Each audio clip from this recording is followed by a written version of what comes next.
Hello dears, स्वागत है आपका अपने यूट्यूब चैनल अभी के क्लास में।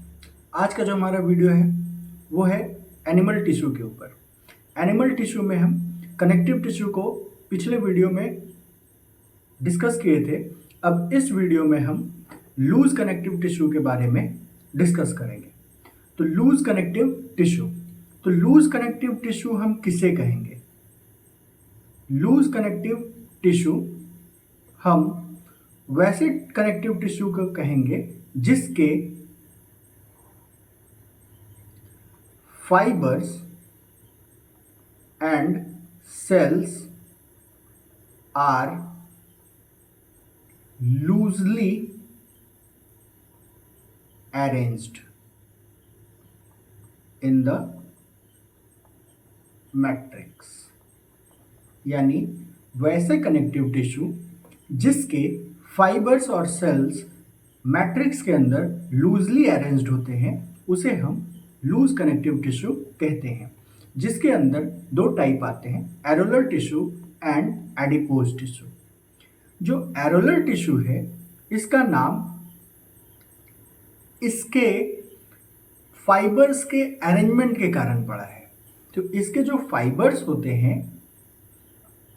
ये प्रत्येक डायरेक्शन में एक दूसरे को क्रॉस करते हैं, जिसके कारण से एक स्मॉल स्पेस बनता है और इस स्मॉल स्पेस को ही एरोले कहते हैं और इसी के नाम पे एरोलर टिश्यू इसका नाम पड़ा है।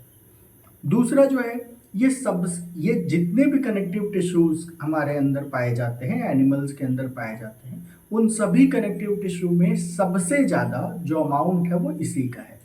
ये अधिकांशतः जगह हम लोगों को देखने को मिल जाता है। इसके अंदर सभी तरह के लिविंग सेल्स और फाइबर्स प्रेजेंट हैं।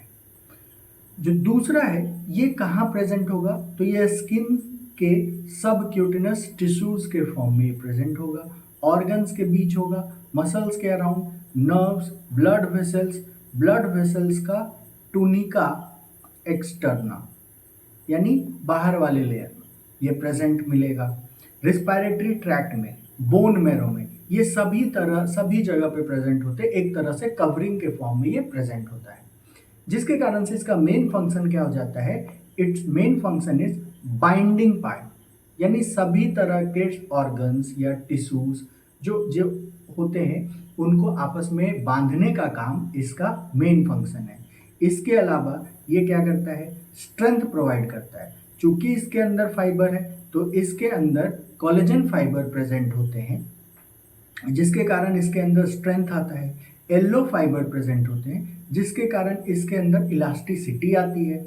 और दूसरा, इसके अलावा ये सपोर्ट का भी काम करता है। इसके अलावा ये मटेरियल्स के डिफ्यूजन के लिए एक बेस प्रोवाइड करता है या एक स्टेज प्रोवाइड करता है।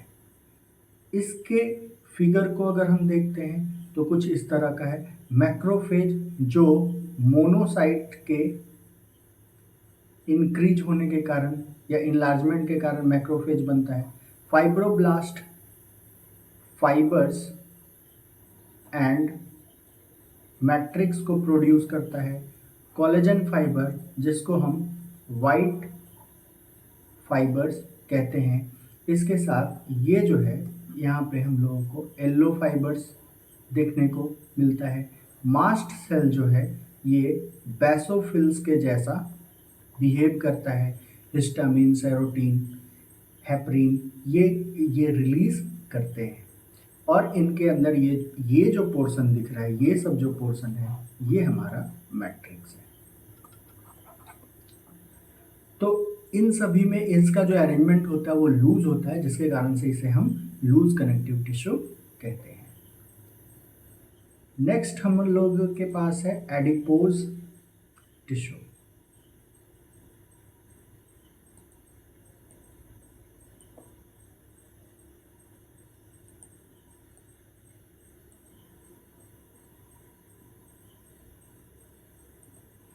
तो एडिपोज टिश्यू जो होता है इसका नाम एडिपोज सेल के कारण होता है।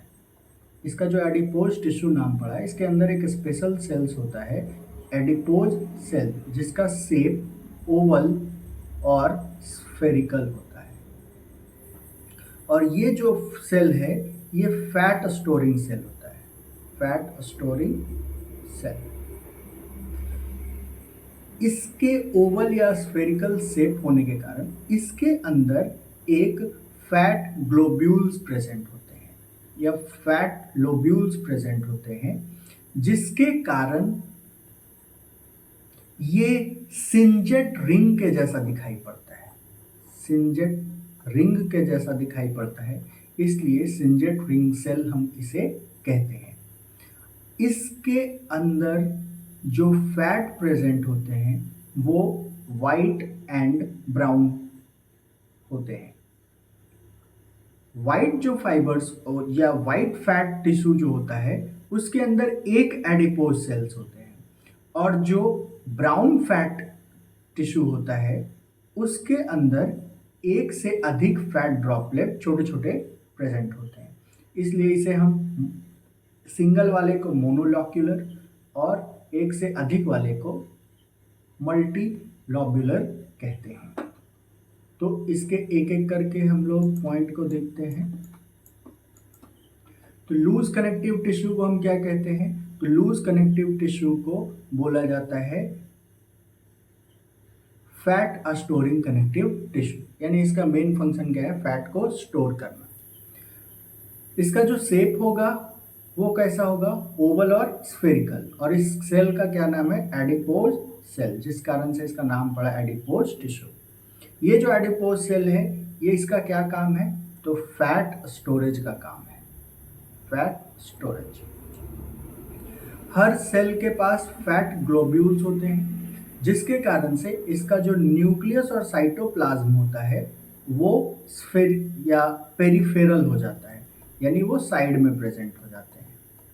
ये फैट ग्लोब्यूल्स हैं, जिस कारण से इसका जो शेप रिजेंबल होता है वो सिंजेट रिंग के जैसा दिखाई पड़ता है, इसलिए हम लोग सिंजेट सेल्स इसे कहते हैं। जो एडिपोज टिश्यू है इसके पास दो तरह के फैट हैं, एक वाइट फैट, दूसरा ब्राउन फैट टिश्यू।